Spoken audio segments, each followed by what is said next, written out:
Hey everyone, welcome to episode 352 of the All Dolphins podcast for this Saturday, September 7th, 2024, the eve of the 2024 regular season opener for the Miami Dolphins.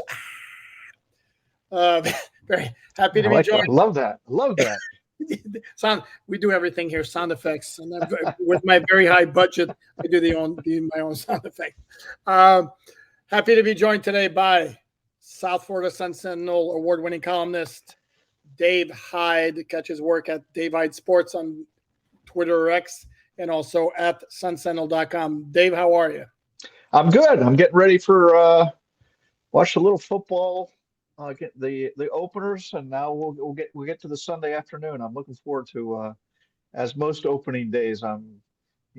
Football's such a strange sport. In May and June, you're writing about, and there's no games, and so it's good to get a game and get some substance to what we've been talking about.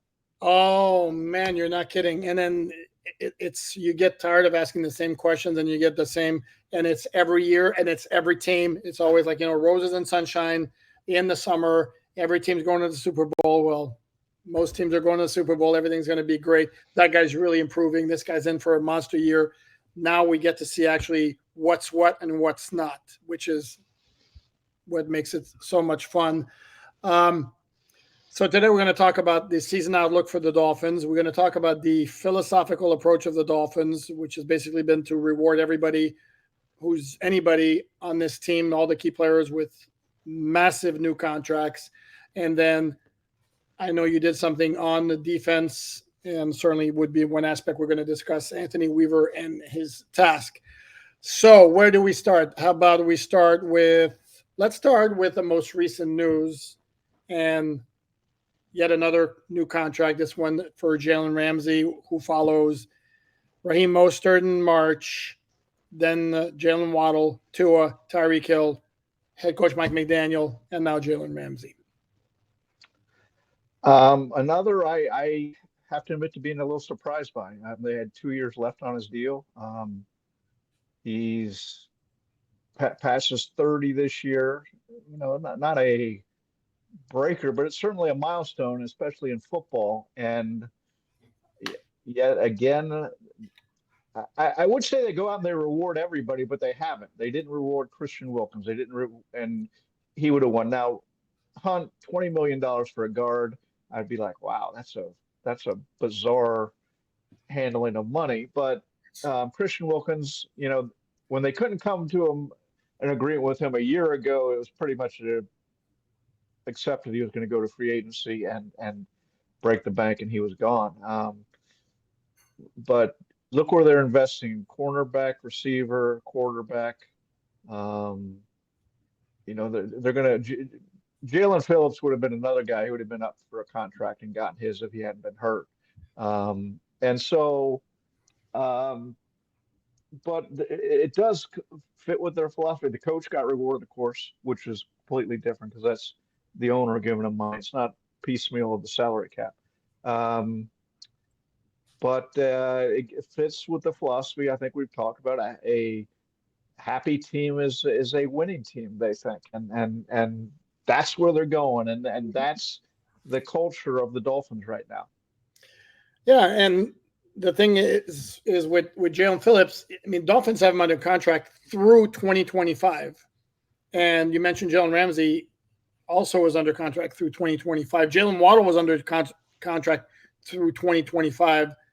And so to me, the timing of all those deals may be the more surprising than what's actually done. Now, with Tua was a different case because he was under contract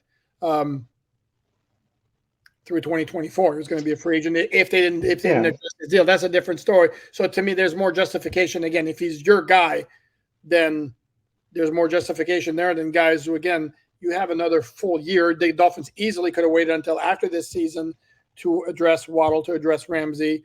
Tyreek's a different deal because they didn't extend him. They just restructured and guaranteed his money.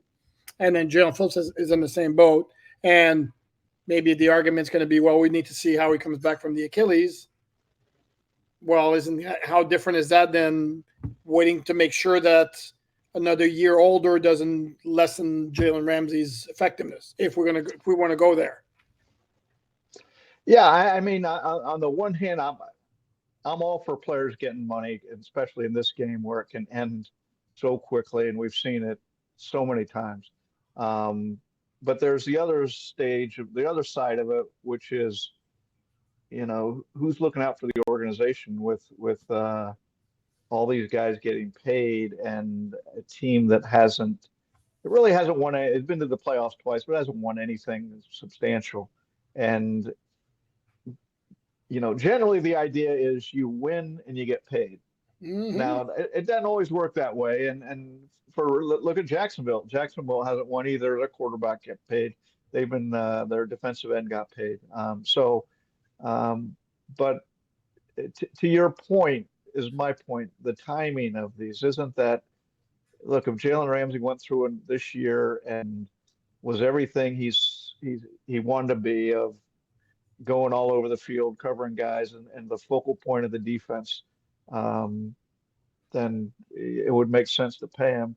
Um, the odd thing to me, the other thing is the age factor in these. Tyreek Hill's turning 30. He's over 30. Jalen Ramsey's 30. Um, that's generally, and Tyreek Hill's shown he's sort of his own man. He's sort of an outlier in a lot of ways. Yeah. Um, and maybe Jalen Ramsey is too, but he was hurt last year, missed half the year with a meniscus, and that's what happens with wear and tear in a brutal game. A guy who's been around for a while. So yeah, but again, this fits in with Mike McDaniel's philosophy and it's his culture. He's the one setting the culture here. Nobody else really in the organization. He's And dictating the culture. and if I may interject here, and because it's produced desirable results for the most part, and because everybody's getting along in the organization, and because again because the Dolphins have become relevant, Stephen Ross looks at this and goes, "Sign me up. Works for me." Well, and Stephen Ross has been part of many different eras for the Dolphins in the last 15 years that Mhm. haven't got along, where there has been such dysfunction that it's probably from his point of view saying we're pointed in the right direction. I got a young coach who is so creative. If he doesn't figure it out last year, he's going to figure it out this year or next year. He thinks outside the box enough that I will invest in him. So I get the thinking of it. It's like a lot of things Dolphins right now, and I say this um, with some respect and admiration that they're going against the grain of what a lot of football people have traditionally done, Correct. and and and again I say that with some admiration that they're not boxed in by, well, this is how everybody else does. This is how we've always done it. So now we'll see if it works. We'll see. You know, they've stuck their organizational neck out for a Oh lot yeah. of players here. And if it does work, they could be trendsetters where you could see other organizations going, that worked. That's the blueprint we need to follow. And we also should point out that they're not extending schleps. I mean, um, No, this is the cream of the roster. correct. Okay, so now I know you wrote a column on sunsentinel.com and encourage everyone to check it out about Anthony Weaver and his task. First, before we discuss the defense and everything that Anthony Weaver has to do, what was your reaction to his comments of basically wanting the Dolphins or the Dolphins maybe being close to being or could possibly be what the Baltimore Ravens of 2000 were? Well, I don't see Ray Lewis out there. I don't see a lot of players out there. Okay, there's I get you know Yeah. he was on those teams. Went to Baltimore in 2002, I believe, Yes. and he was a part of those teams, so he knows what they were. So look, everybody brings who they are to a new team, and I appreciate him saying, just like I appreciate the idea of being bullies and all that stuff. But let's be honest, this defense is not that Baltimore. In fact, no defense really has been that Baltimore defense. That was a unicorn defense full of, from Ed Reed to Ray Lewis on down the line. Yeah, you can go down the line. So I I overlook stuff like that. That's what coaches say. They're trying to talk their team into some vision. So Yeah. I get that. No, I like it. I mean, if you're gonna aim for something, I mean, why not? But like you mentioned, I mean, that was one of a kind of defense because again, there are not many Ray Lewises out there, and that team had studs all over the place on defense. Um, but how good can this defense be? You think? You know, my idea, especially the first half of the season, just be average because they got so many new starters, so many questions, um, and Jalen Ramsey's still on the injury report for game one. Um, Mm-hmm. so, but you lost Christian Wilkins. There was, if he wasn't the heart of the defense, he was, part of a defensive line that was the strength as much as the speed on offense that defensive line was. And now we'll see where Jalen Phillips is. We don't really know how much can he play, how much will he play, um, especially with 2 games in 4 or 5 days. Um, but three starters from last year are two are out, Wilkins and Bradley Chubb, but we don't know where Phillips is. So you got Zach Seiler and questions across the board after that. That's just up front. Now you got a new scheme. We saw last year, even with all that talent and a very good defensive coordinator, no matter what. A little old school, a little grumpy for this organization. I get it, but a very good defensive coordinator too. And it took a few games for that to get on board. Now, on the other side, Jacksonville has a new coordinator too, Right. and a new defense. So there's a lot of mirror images here. But from the Dolphins' standpoint, Anthony, um, he's a very interesting guy in that he's been a defensive coordinator once in Houston, and as he said, and he admitted, he goes, he didn't know enough. He needed to go back. He could have pursued another defensive coordinator job. Somebody wanted him. But he said, no, I need to learn more. And he went back to Baltimore, one of the places he played, and he went in that defense and learned, multiple schemes and learned how to be a defensive coordinator, essentially, or maybe get a graduate school lesson in it. And I thought that was really interesting that he did that. And Mike McDaniel had a telling one-liner, as he often does, admits all the other words this offseason when he said, Baltimore had the best scheme we ran against. And who'd we hire? Meaning we got a guy from that Correct. school of thought into us. So we'll see. I think he has the biggest challenge on the Dolphins team though this year because of all the not problems, all the questions on the defense. Not He's got to bring a lot together in a little time. No, and the thing with the Dolphin defense, and because you could do this for every team, every unit, it's best case scenario, worst case scenario. Best Yeah, case sure. scenario, you get Bradley Chubb fairly early in the season, and he's back to bring Bradley Chubb quickly. And Jalen Phillips is back to bring Jalen Phillips quickly.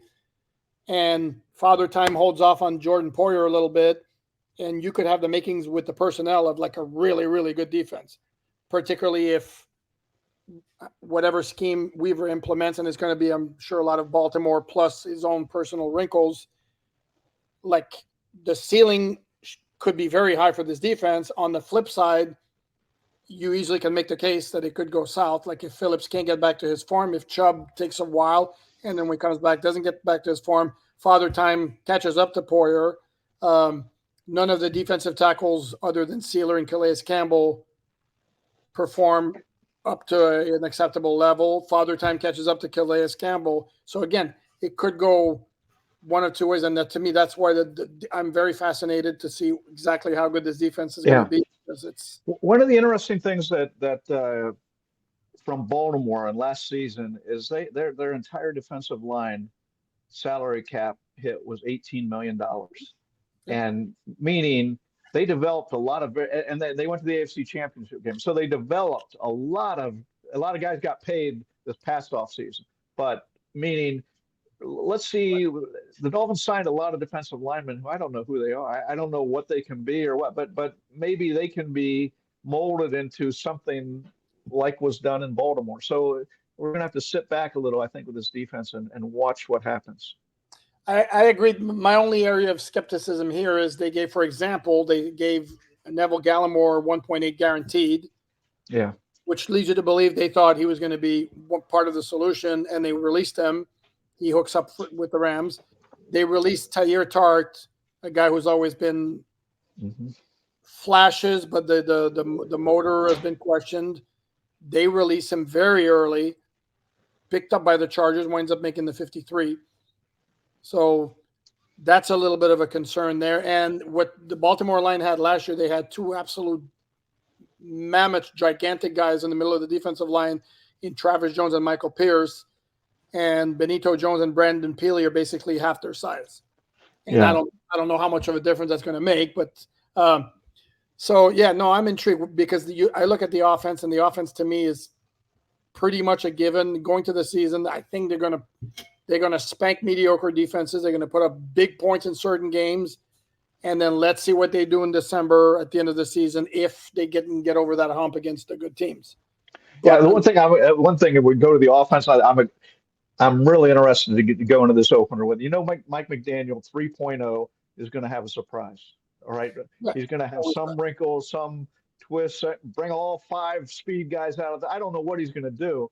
The tight end's the obvious thing that he didn't have last year, but he's going to unwrap some present there, and I would think it's in game 1 and probably another one in game 2 against Buffalo. 2 big games, I've sat back and listened to a lot of Dolphin fans talk, oh, we got a good first half of the schedule. And I'm thinking, wow, we play Jacksonville. They think they're going to the playoffs in game 1. You play the reigning AFC East champs, who's, you've had trouble with in game 2. Then you're flying across the country to Seattle, one of those unknown teams that could go either way in game 3. And so, that's where I just looked up. Trevor Lawrence played in 2 preseason games, threw 14 passes, 2 touchdown drives in the final preseason game. So he didn't play a ton, but he played a little more, and their first team offense played a little more than the Dolphins did. And I'm not questioning what Mike McDaniel. I think he's 9-3 in the last 2 years of. So he's got his team ready.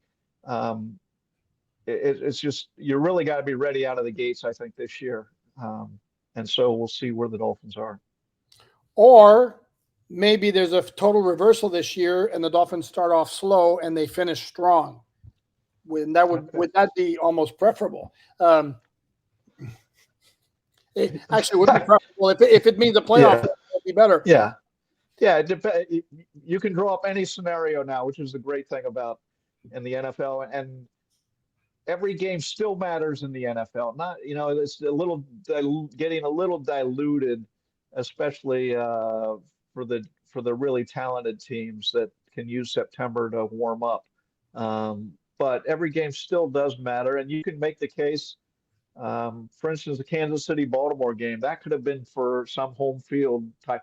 The the Jacksonville game could be not just playoffs, but a tiebreaker. And Buffalo, ditto, same thing. So that's the fun part of the NFL. Yeah, especially all those division games first, and then those conference games. Like when they say, every game's not quite the same, and then you deal the interconference games. That if you're going to lose one, if you're going to have like a really crappy performance, save those for when you play an NFC team, as opposed to, because again, that one little toe in the back of the end zone make the difference between who gets the number 1 seed at the end of the year between Baltimore and Kansas City. And that's part of what the beauty of the NFL is. Like every game potentially has gigantic meaning, unlike any other sport. So, what's your level of confidence that this Dolphin offense can solve the issues that bogged them down at key moments last year? Let's start here. Remember last year, going into the first game, and the question was, oh, they're playing the Chargers again. The Chargers came up with this defense that clogged the middle lanes, caused problems, rushed the interior, and what Mike McDaniel came up with, the little motion that, it just seems so obvious now, doesn't it? Like it's the old Churchill line, behind every complex problem is a simple answer. Put Tyreek Hill in motion, he can't get jammed, at least against some teams. And so, I think this is the thing they've thought about all offseason, how to take the next step with this offense. And I think certainly Jonnu Smith never has played with a quarterback as good as he's played with bad quarterbacks through his career. Desmond Ridder last year, Mac Jones, and that offense in New England the year before. So you taking a shot at Ryan Tannehill here, Dave? Well, Ryan Tannehill's the best quarterback he played with, and that was, his first couple years, and that was he put up decent numbers. I'm not taking a shot at Ryan Tannehill. Still think they should get him for the backup. But so I think they'll come up with some answer on how to attack really good defenses. Now, then you factor in a lot of other components that we're going to have to sit back and watch. The whole thing about the interior of the offensive line, I get. I never would invest in guards, but I think you can develop guards. And the question is, have they developed guards to help them on when it's 3rd and 8 in January and Tua needs an extra half second and they're playing against a really good defense. We really won't know the answer for a lot of this stuff till moments like that. Okay. But I know, look, Mike McDaniel his mind goes, and, we've seen the result of the way his mind goes against some of these defenses. And it's a fun offense to watch, got more pieces. I think he will have cracked the code. Now, does that mean, where does that take their season? I don't know, but I think he will have cracked some code against good defenses. Yes. Yeah, and it's an interesting dichotomy here as the Dolphins head into the season, in that on the one hand, I think all Dolphin fans should feel very, very optimistic about the possibilities, because again, this is a team that put itself in a position to accomplish big things each of the last 2 years. And then on the other hand, it's almost as if the Dolphins are in a no-win situation until you get to December, where it's like they could start off 11-1. It'll be like, oh, Jan, we've been here before. Is this going to be different? Like Dolphins talk about, ending the playoff drought. Well, guess what? We're not having that conversation. That's irrelevant until January. So it's kind of a weird. Yeah, I tell you what, these first 3 games against all these 3 teams are playoff caliber teams, not championship caliber teams. Even Buffalo, roster-wise, they've taken a step back, but still, they got Josh Allen. They've won a lot. So it's not like they're, we have how they did against playoff teams and non-playoff teams last year. These are good tests right out the gate. Okay, do they have some answers to defenses that they didn't last year? But yeah, no. Look, everybody knows how the schedule looks at the end of the last year. What's it, the last 5 games, or maybe last 6 games? Mm-hmm. Yeah, and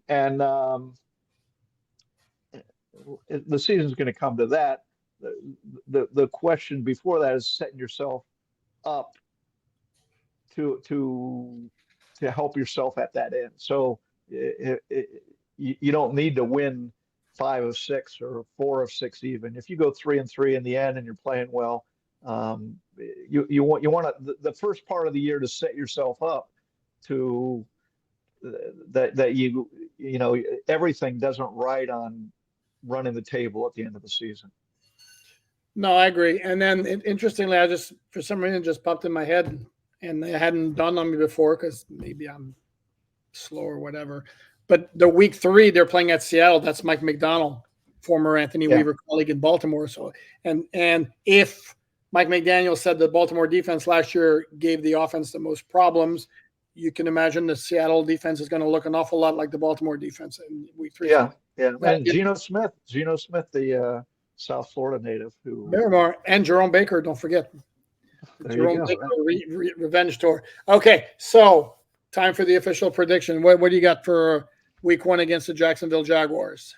Yeah, I got Dolphins 30-27. I think it'll be a borderline shootout game. I wouldn't be surprised even if it goes higher.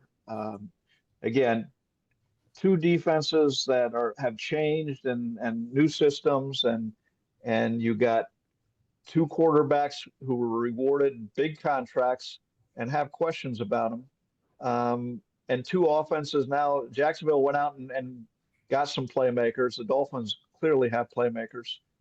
So I think I might have even predicted on the lower end of where the score could be. I agree. And in fact, I was on a Jacksonville radio station this week, and I think I said I could easily see. In fact, that's what I see is both teams in the 30s. I think it's going to look an awful lot like the Charger game last year at SoFi Stadium. I do think the Dolphins win. As I said before, I don't think I'm ever going against the Dolphins in a September afternoon home game. I think you always got to go Dolphins, and I think they have a slightly better team, even though I think Jacksonville is a playoff contender without question. But I do see a win as well. On that note, we're going to wrap it up. I want to thank you again, Mr. Dave Hyde from the South Florida Sun Sentinel. Check out his work at sunsentinel.com. Follow him on Twitter at Dave Hyde Sports. You can follow me on Twitter at Poupar NFL. Catch my work on the website Miami Dolphins on SI. Hope you enjoyed. Please like, subscribe, share, all that good stuff. And then let's get it on. Time to play some football. Go ahead. Happy opener. There we go. We're going to be back right after the game on Sunday with a live post-game recap. Until then, thanks, everyone.